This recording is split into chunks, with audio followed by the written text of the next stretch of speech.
కేదార్ జగదాత్రి ఇక ఆడపడుచు కట్నం కింద సిరి పెళ్లి కోసం ఇవ్వాల్సిన ₹1,00,00,000 కోసం ఏం చేయాలని ఆలోచిస్తూ ఉంటారు.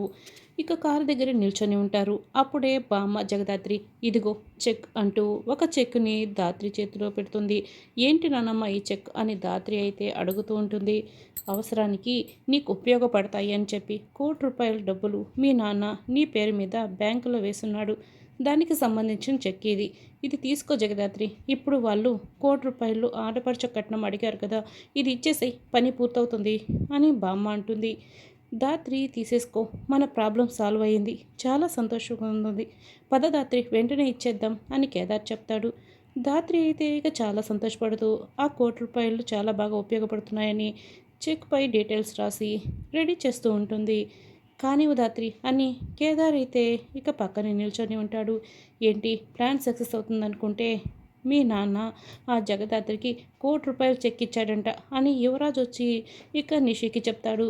ఇప్పుడు ఏం చేద్దాం అని నిషి ఆలోచిస్తూ ఉంటుంది. ఆ చెక్ పనికి రాకుండా ఎలా చేయాలో నాకు తెలుసు కదా అని రేఖ చెప్తుంది.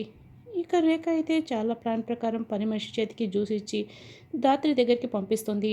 నేను చెప్పింది గుర్తుంది కదా, వెళ్ళు వెళ్ళు అని పని మనిషిని పంపిస్తుంది. అమ్మగారు ఇదిగోండి మీకోసం జ్యూస్ తీసుకొచ్చాను అని పని మనిషి అంటుంది.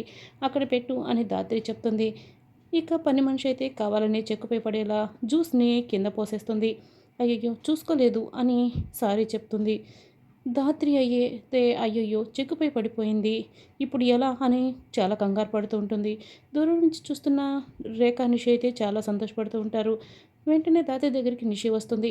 ఏంటే చెక్ ఇస్తానని చెప్పి ఈ చెక్ని ఇలా నాశనం చేసుకున్నావు, సరేలే జరిగింది ఏదో జరిగిపోయింది, ఈ పెళ్ళి చేయటం నా వల్ల కాదని కిందికి వచ్చి అందరి ముందు చెప్పేసాయి, నేను దగ్గరుండి చేస్తాను అని నిషి చెప్తుంది.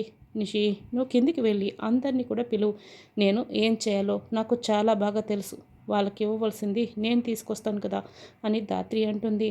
ఇక నిషికైతే ఏమీ అర్థం కాక షాక్ అయ్యి చూస్తూ ఉంటుంది.